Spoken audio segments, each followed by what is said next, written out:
Oscar, te cedo la palabra. No, pues muy buenas tardes a todos. Gracias, Joel, por la presentación. Y bueno, quiero agradecer a la comisionada María Patricia Cursán, quien es la comisionada que está organizando este evento, dado que también ella, igual que todos los comisionados, estamos en diversas comisiones, pues yo creo que por eso lo de comisionados. Y ella, una de las comisiones que coordina es la que tiene que ver con las autoridades laborales y con los sindicatos, y creo que este evento pues está en un momento muy oportuno, en el momento en que estamos en la transición de la que será la aplicación de la ley general, bueno, de la reforma constitucional traducida ya en la ley general, y también ahora ya de la ley federal que está próxima a su aprobación ya ahora en Cámara de Diputados, dado que ya pasó por senadores. Simplemente para recordar un poco, yo no voy a hacer referencia, y ya se hizo y qué bueno, porque es cierto que en la reforma laboral hay un capítulo relacionado con el asunto de la transparencia y la democracia sindical, y que ha sido ya abordado por varios compañeros en las mesas anteriores, y que creo que es una cuestión importante, digamos, de esa reforma, y que va dirigida a una cuestión que era fundamental, que es al derecho que tienen los agremiados de cualquier sindicato, pues obviamente a conocer el manejo de los recursos que se hacen al interior de su organización. Me voy a referir obviamente a la parte que tiene que ver con la transparencia sindical, pero vista desde la perspectiva del marco normativo de la transparencia, el acceso a la información y la rendición de cuentas. Como todos sabemos, hubo una reforma constitucional en el 2014, donde modificó de forma sustancial el número y la calidad de los sujetos obligados que son competentes o que están obligados a cumplir en materia de transparencia. Se implementó un sistema nacional de transparencia, y también hay nuevas reglas que regulan el universo más amplio de estos sujetos obligados y redistribuye las competencias de los órganos garantes.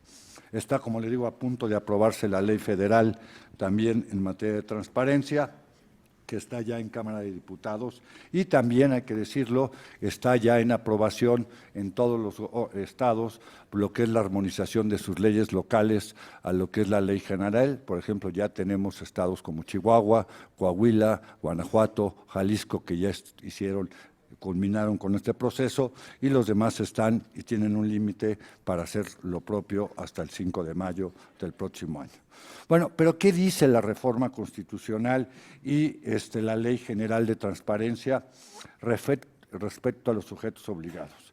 Bueno, incluye sujetos que antes no estaban, digamos, dentro de las competencias del IFAI o INAI, como puede ser el legislativo, el judicial, los órganos autónomos, los partidos políticos, los fideicomisos y los fondos públicos. Pero para el objeto de esta mesa lo que nos interesa es que también describe y dice, así como cualquier persona física o moral, ¿sí?, y sindicato, usa la palabra sindicato, ¿sí?, que reciba y ejerza recursos públicos o realice actos de autoridad. Creo que esta es la primera definición que debemos tener claros para poder acotar, digamos, hasta dónde, digamos, la ley de transparencia obliga a los sindicatos. Para mí, y creo que para todos los compañeros, es claro que todo lo que no tiene que ver con recursos públicos de los sindicatos, que serían sus ingresos propios, que pueden ser por sus aportaciones de agremiados, que puede ser por donaciones, que puede ser por productos financieros, por alguna actividad económica o por otras cuestiones, están fuera, digamos, de la ley de transparencia. Estas están regidas por la Ley Federal de Trabajo y sobre todo por la normatividad interna que el sindicato se ha dado. Y con esto creo que está. Y alguien diría, pero ¿por qué los recursos públicos? Y finalmente, a la hora que entran al sindicato, que es una discusión, pues ya se vuelven recursos del sindicato. El problema es que son recursos públicos que aportamos todos los mexicanos y que finalmente pues tenemos que saber uso, destino y beneficio de los mismos.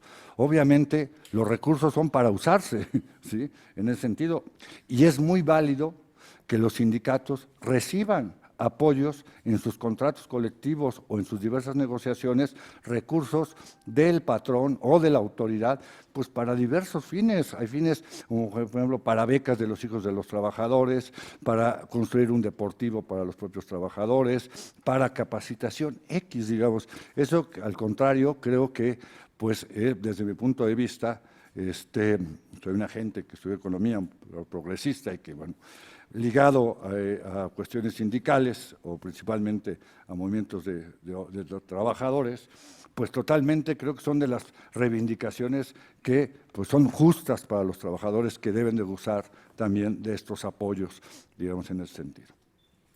¿Cuáles son las obligaciones que tienen todos estos sujetos obligados?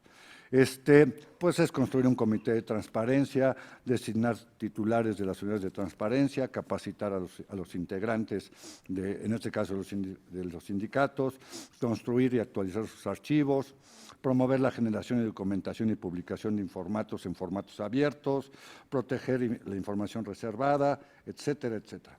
Y hay una que dice publicar y actualizar la información de sus obligaciones de transparencia. Y esta le toca a los sindicatos también, como a todos los sujetos obligados.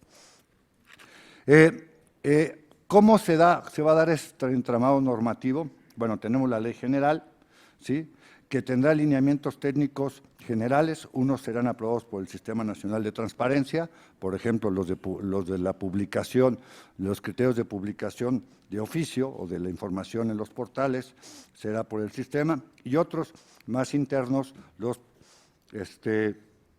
aprobará o ya los aprobó el INAI. Y también habrá las leyes locales, la ley federal, como está a punto de aprobarse, y las leyes locales que tendrán sus plenos la encomienda de también aprobar pues los lineamientos específicos para la interpretación de estas normas. ¿Cuáles son las principales obligaciones que adquieren los sindicatos en la materia de transparencia desde la Ley General? Uno, tendrán que atender solicitudes de información. O sea, los ciudadanos podrán preguntarles a los sindicatos, hacerles cuestiones, pero las preguntas tendrán que estar dirigidas al uso de los recursos públicos, uso, comprobación, etcétera, de recursos. Si un ciudadano preguntara, oye, ¿cómo se usaron las cuotas, etcétera?, esa información no tendrá que darse. Se tendrá simplemente que justificar que esa información no es información que esté relacionada con recursos públicos y que es parte de la autonomía sindical, y por lo cual la respuesta será correcta. Se tendrá que motivar y fundamentar la negativa en ese sentido. Se tendrá un plazo de 20 días para contestar a las personas, con una posible ampliación hasta 10 días. También las personas que consideren que la respuesta que el sindicato emitió a la persona que hizo la pregunta no fue la correcta desde su punto de vista, podrá interponer un recurso de revisión o de queja, para hacer un poco un lenguaje más ciudadano, ante nosotros, ante el INAI, y nosotros tendremos que resolverlo, esta inconformidad. Uno, pudiéndole dar la razón al sindicato; dos, modificándole la respuesta o revocándole la respuesta. Habrá audiencias, evidentemente, con las autoridades o con los sindicatos, con las personas encargadas, para, obviamente, ver, digamos, esta queja y la resolución de la misma. Ya la resolución que haga este instituto será obligatoria para el sindicato. Las resoluciones de este instituto son inatacables ante ninguna instancia. Solo hay una excepción, pero que no queda. Bueno, a lo mejor en algún caso algún sindicato podría recurrir, bueno, la Consejería Jurídica tendría que recurrir diciendo que esa cuestión tiene que ver con seguridad nacional. No sé, a lo mejor si se le preguntara a Pemex, por ejemplo, al sindicato de Pemex, sobre algún uso de las instalaciones de los trabajadores, que a lo mejor ahí pudiese coincidir un asunto así, ¿no? Pero bueno, veo difícil, pero bueno, es la única excepción. Pero así está en la ley, son inatacables las resoluciones. Y obviamente a la que estoy refiriéndome más, que es el tema, que es la de publicar en sus portales de transparencia y en la plataforma nacional, te voy a referirme qué es eso, todo lo que dice el título quinto, o sea, que ese es el artículo 70 y otros artículos que establecen cuáles son esas obligaciones de transparencia. Aquí hay una interpretación, para mí es muy clara, pero ¿dónde van a publicar los sindicatos? ¿En qué portal? ¿En el portal del SUTER o en el portal del CENTE? La ley dice, yo te vamos a hacer un artículo, que aquellos que les otorgan los recursos públicos, por ejemplo, Pemex, al sindicato de Pemex, tendrá que facilitarle al sindicato un espacio en su portal para que él le entregue la información, ¿sí?, a la que ahorita vamos a ver está obligado, y, digamos, la información está en el portal. Hay la interpretación también posible de que si el sindicato así lo deseara, él pudiese abrir su propio portal en su propia tal y ahí publicar esta información. Eso creo que es una cuestión que el sindicato tendrá que definir. Digamos, simplemente en una puesta de acuerdo con el propio instituto, respetando simplemente para el ciudadano saberlo orientar dónde va a encontrar esa información. ¿Cuál es la importancia de la transparencia desde mi punto de vista para los sindicatos? La transparencia y el derecho de acceso a la información pública son cualidades necesarias para toda democracia al tiempo que definen el tipo de poder político. Decía Juan Ramón de la Fuente, sin transparencia no puede haber democracia. Es una ventana de oportunidad única en el país para avanzar en la consolidación de un sistema de rendición de cuentas, que toca a todos, porque muchas veces los sindicatos dicen, ¿solo por qué a nosotros? No, digamos, todos tendremos que cumplir de forma igual para realmente consolidar este sistema.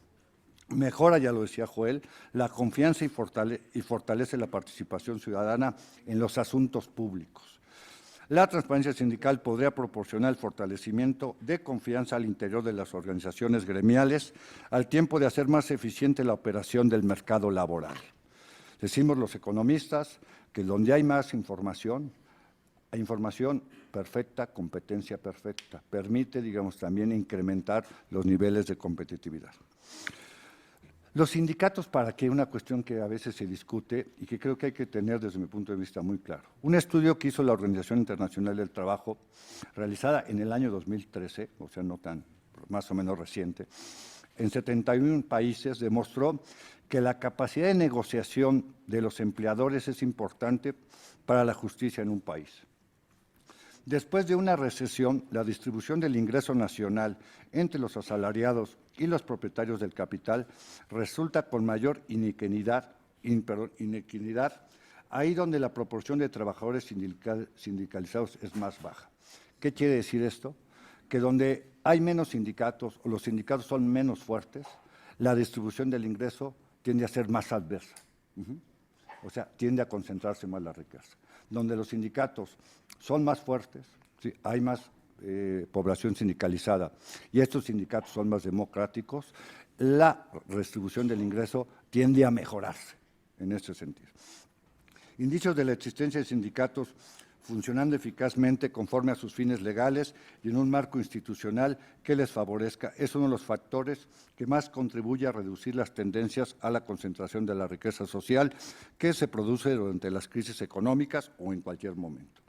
Los sindicatos, y esto hay que dejarlo claro, están lejos de ser una reliquia del pasado. Son presentes y creo que en una sociedad como la mexicana, que todos sabemos se caracteriza por una de las distribuciones del ingreso más inequitativas del mundo, ¿sí?, pues obviamente es deseable para todos, digamos, sindicatos fuertes y transparentes. No, bueno, importancias, son 15 minutos, ¿no? Sí. Importancia del sindicalismo, no vine a la mitad. Uno es recobrar la confianza ciudadana, fortalece como agentes de negociación laboral, publicita las decisiones de interés público, como la designación de sus representantes en los organismos tripartitos laborales. Y lo más importante para mí, empodera a los trabajadores agremiados para que tengan acceso a la información de su propio sindicato y sobre las negociaciones y acuerdos con las autoridades, así como del uso que se hace de los recursos públicos, lo cual fortalece su democracia sindical. Bueno, nosotros en el Instituto hemos desarrollado ya los lineamientos de las obligaciones de oficio. ¿Cuáles son las obligaciones que toca a los sindicatos? La Ley General estableció dos tipos de obligaciones. Las genéricas, que son 48 obligaciones, ¿sí?, que le tocan a todos los sujetos obligados. Obviamente, pues era difícil que el Congreso se pusiera a ver cuál es tal. Lo que nosotros hicimos son ya los criterios de publicación, porque la ley general establece que debe haber criterios para que la publicación sea homogénea, sea oportuna, sea en lenguaje sencillo, etcétera, etcétera. Y estos criterios que hemos desarrollado también serán aplicables a los sindicatos. Pero quiero dejar muy claro que de estas 48, al ser genéricas, a la hora que nosotros les enviemos, que estamos por hacerlo el documento, ustedes tendrán que decirnos cuáles les aplican y cuáles no les aplican. Por ejemplo, hay una que dice los programas sociales, pues los sindicatos en general no tienen programas sociales, ¿sí? Hay algunas, digamos, que no aplican. Simplemente se hace una tabla de aplicabilidad y esas, desde un principio se informa que esas no son aplicables, ¿sí? En ese sentido. Y la otra, en estos criterios, nosotros estamos diciendo la información, cómo se debe publicar, pero a lo mejor el sindicato no tiene la información en el formato o en el documento que se les está requiriendo o sugiriendo. Y entonces lo que se le está pidiendo es una equivalencia, un documento que pueda equivaler y que cumpla con el fin de transparentar, por ejemplo, un contrato, proveedor, si el proveedor obviamente fue adquirido con recursos públicos esa proveeduría. Pero también existen obligaciones específicas para diversos sujetos obligados, la Comisión de Derechos Humanos, el Instituto Electoral, el INAI, etcétera. Y hay para los sindicatos también específicas. Y esas están en el artículo 78 y 79. Y alguien dice, no, es que el 78 dice que es la información que tendrán que publicar las autoridades laborales, ¿sí? Pero si ustedes leen, cuando dice el 79, dice, los sindicatos tendrán que publicar las del 70, que son las genéricas, todas estas, que hay que ver cuáles les aplican con sus equivalencias, y tendrán que publicar las del 78. Y uno dice, bueno, pero si ya las van a publicar las autoridades laborales, preguntando cuál es la lógica ahí detrás. La lógica es que si una persona, por ejemplo, ¿cuáles son las del 78? Pues son, digamos, las clásicas, la toma de nota, el contrato colectivo, el padrón de agremiados, obviamente sin domicilio, todo este tipo de cuestiones, que todas esas van a estar en las juntas locales o en la Secretaría del Trabajo. Pero en el Secretaría están todos. Y si yo me voy al sindicato, ahí va a estar la toma de nota de ese sindicato, el contrato de ese sindicato, el padrón de agremiados de ese sindicato. Entonces, no es repetitivo, sino el ciudadano podrá optar. Yo digo, pues si nomás quiero saber de un sindicato, pues ¿para qué me voy a la Secretaría del Trabajo a buscar ahí en todos? Sino me voy al SUTER y ahí encuentro, son las mismas obligaciones, nomás que la Secretaría del Trabajo y las autoridades laborales tienen la obligación de publicar la de todos los sindicatos, digamos, obviamente que reciben recursos públicos. Nosotros hemos hecho un primer censo que estamos depurando con la comisionada y el área específica, de que ahorita a nivel federal hay 127 sindicatos que reciben recursos públicos, o sea, que están ligados a alguna institución pública. Es cierto que algunos son muy grandes y otros son muy pequeños, digamos. Y a esto me refiero al número de agremiados, porque sindicatos grandes y pequeños habría que, a lo mejor, otras formas de medirlo. Yo lo estoy midiendo por el número de agremiados, lo cual también nos queda claro, pues hace distinto a veces la forma de cumplir. No puedes tratar igual a desiguales. Ahí tendremos que trabajar conjuntamente para, digamos, generar las mejores condiciones de dar cumplimiento a esta ley. Quiero también decirles como que estamos ya listos para entregarles esta primera propuesta a estos sindicatos. Ustedes lo revisen, nos hagan saber, uno, si les aplican, dos, si el documento que se está pidiendo no lo tienen en ese forma, cuál es el documento equivalente.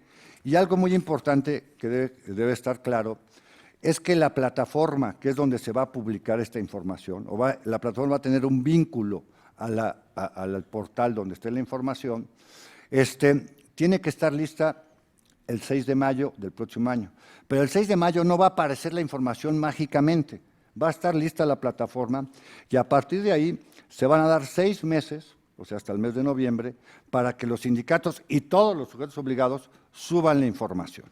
Pero también en estos criterios, y que les estamos enviando, les estamos pidiendo, si hubiese alguna información que ustedes no generan, ¿sí?, pero que hay que generar, que ustedes nos propongan el plazo para la generación de esa información y dar un plazo mayor para subir esa fracción o ese lineamiento o ese documento.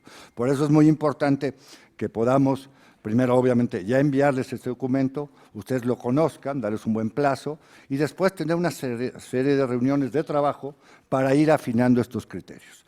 Ya subida la información en noviembre del 2015, vamos a hacer la primera evaluación, pero esta evaluación va a ser diagnóstica. ¿Qué quiere decir? Vamos a ver si los criterios y las tablas de aplicabilidad fueron, porque no es lo mismo ya cuando uno está subiendo la información, y dónde tuvimos problemas, y qué nos generaron estos problemas, para darle una afinación a esos criterios, a esas tablas de aplicabilidad, ¿sí?, y a esos equivalentes, para después, ahora sí, ya en el 2017, poder hacer la primera evaluación. He de decirles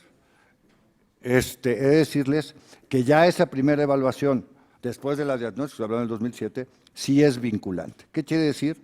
Que si la información no se encuentra, nosotros les haremos el diagnóstico, les diremos qué información no se encuentra, les daremos un plazo perentorio para subir esa información y si no es el plazo perentorio, que no queremos, ¿sí?, tendremos que recurrir a la sanción que la propia ley nos obliga a hacer. La sanción aquí es una de las cuestiones que tendremos que resolver, porque en el caso de los funcionarios públicos, ¿sí?, obviamente no vienen del recurso público, sino que la unidad administrativa, porque cada unidad administrativa tiene un responsable de subir la información. Esa persona será la encargada de su pecunio de cubrir, digamos, esa sanción o esa multa. En el caso de los sindicatos, pues digamos, ahí tendrá que ser una resolución al interior del sindicato, ahí sí me queda claro, de quién será, si es la persona, digamos, si es el propio sindicato, o ojalá, digamos, no lleguemos, digamos, a este tipo de cuestiones que, digamos, no nos gustan. Vuelvo a decir que la ley abre la posibilidad de que el portal, ustedes, los sindicatos, reciban todo el apoyo para que la información esté en el portal, ellos la suban, ustedes se las entreguen en ese sentido y ellos se hagan cargo de todo este procedimiento, ¿sí?, para no hacer también muy engorroso el trabajo de los sindicatos. Lo que sí está claro es que las solicitudes sí las tendrá que contestar el propio sindicato. Para eso les llegarán a un correo electrónico, ¿sí?, bueno, a la plataforma, y ustedes por ese mismo harán la respuesta. Si el documento no es electrónico, ustedes entonces se las darán en copia simple y tendrá que asistir la persona a recogerla previo pago de derechos que se establecen en el propio Código de Derechos de la Federación. Están, como digo, los formatos, porque ya les estamos dando los formatos para subir la información con el objeto de que uno pueda comparar la información de un sindicato con otro sindicato, etcétera, este tipo de cuestiones, pero ahí es donde tendremos. Queremos simplemente decirles que el INAI está en la mejor disposición de trabajar de forma conjunta, de la mano. Queremos ser aliados estratégicos, no queremos, digamos, ser el órgano sancionador, el órgano revisor, ahí vienen los del INAI, etcétera, etcétera, sino al contrario, trabajar. Creo que quien coordina estos trabajos, que es la comisionada Patricia Cursay, lo vuelvo a repetir, tiene y conoce muy bien, digamos, el asunto sindical, creo que será, y no tengo la menor duda, muy receptiva para poder, digamos, llegar a los acuerdos, para poder cumplir con la Constitución, demanda, la ley general, la ley federal, pero con algo que creo que a todos es un ganar-ganar. Cuando los sindicatos y todas las autoridades transparenten el uso de sus recursos públicos, digamos, vamos a ganar algo que requerimos todos en este país, incrementar los niveles de confianza. Lo decía Joel, los sindicatos están en 30, no dijo cuánto traen los partidos y cuánto traen, digo, están por abajo, ¿sí?